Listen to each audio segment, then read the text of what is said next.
What's up, YouTube family? Welcome back to the channel, where we break down the biggest stories shaking the foundations of Southern Africa. Whether you're in Joburg, Cape Town, Durban, Harare, Gaborone, or tuning in from the diaspora, hit that like button, subscribe, and strap in because today's story is wild. South Africa has just been thrown into yet another political whirlwind, and this time, the focus is on the very man who's supposed to keep the country safe, the Minister of Police himself. President Cyril Ramaphosa has once again stunned the nation by announcing a full-blown judicial commission of inquiry in response to explosive allegations against Police Minister Mchunu. Yes, you heard that right, another commission. Another deep dive into the murky waters of corruption, cover-ups, and potential collusion with criminal syndicates. It's the kind of scandal that feels like a movie script, except this one is playing out in real time, on the streets of South Africa, and in the highest offices of power. The announcement came just days after a political earthquake was triggered by KwaZulu-Natal's tough-talking top cop, Lieutenant General Landla Mkhwanatsi. In a press briefing that left jaws on the floor, Mkhwanatsi accused senior government officials of actively sabotaging the fight against organized crime and political killings. And when we say sabotage, we're talking about removing investigative task teams, halting probes into hundreds of politically motivated murders, and even disappearing sensitive case files like they were snacks at a midnight ANC meeting. At the center of these claims sits Police Minister Mchunu, now placed on special leave while the storm brews. This isn't just a political reshuffle or some cabinet slap on the wrist. Ramaphosa has brought out the big guns. He's appointed Acting Deputy Chief Justice Maiseli Madlanga to chair a full judicial commission. That's right, a top-tier judge is stepping down from the Constitutional Court just to take on this mission. That alone tells you the gravity of this situation. This commission isn't just going to be a few hearings in a quiet room. It's expected to investigate whether criminal networks have wormed their way into the SAPS, the NPA, state intelligence structures, even the judiciary. Imagine that, institutions that are supposed to fight crime possibly being run by crime. It sounds unreal, but these allegations have hit with such force. Civil society groups have already begun organizing marches in support of Mkhwanatsi, hailing him as a national hero who dared to speak up when others kept quiet. Now here's where it gets even more dramatic. The minister is accused not only of interfering with investigations but allegedly benefiting financially from individuals tied to a criminal syndicate. We're talking about payments, gifts, and campaign contributions coming from underworld figures, including one person who's currently a murder suspect. This is the kind of stuff that, if true, could blow the lid off the entire security structure of the country.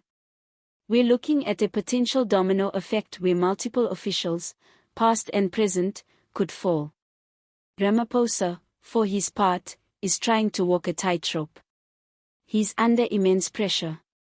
If he acts too slowly, critics say he's complicit or cowardly.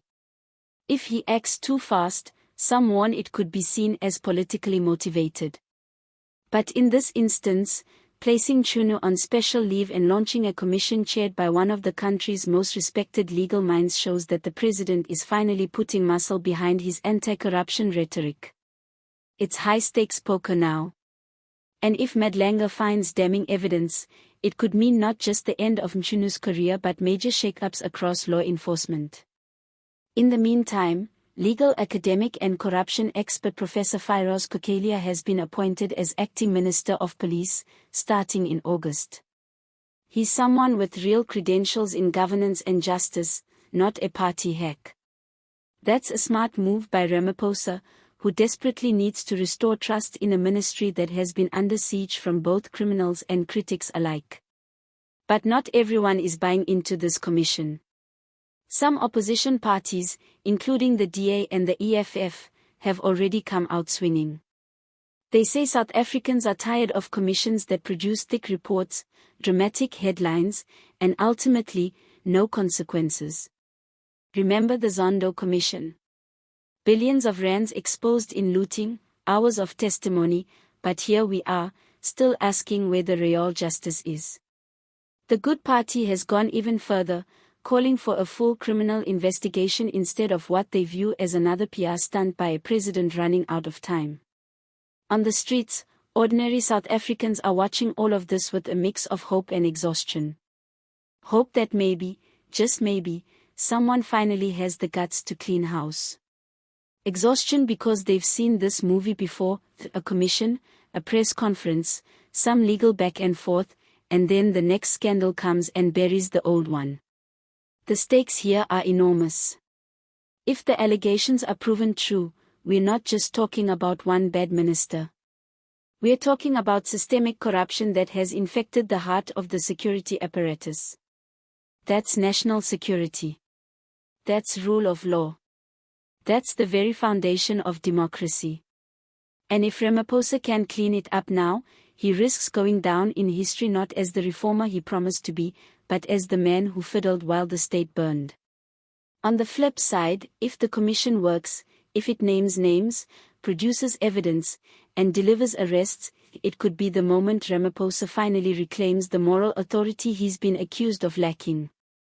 It could be the start of a new chapter, one where criminals in suits are no longer protected by political connections and where brave whistleblowers like Mkonotsi are honored instead of silenced. So South Africa waits. The country holds its breath as the commission begins its work. Interim reports are expected in 3 and 6 months, and a final report will follow. But no matter how long it takes, one thing is clear, the truth will not stay buried. Not anymore. If you thought the fireworks of South African politics were over, think again. This might just be the biggest political storm of the year, and we're here for every twist, every turn, every reveal. Don't forget to hit that like button if you found this story gripping, subscribe to the channel for more in-depth breakdowns, and drop a comment below. Do you believe this commission will bring justice, or is it just another performance for the cameras? Thanks for watching, and I'll see you in the next one. Peace.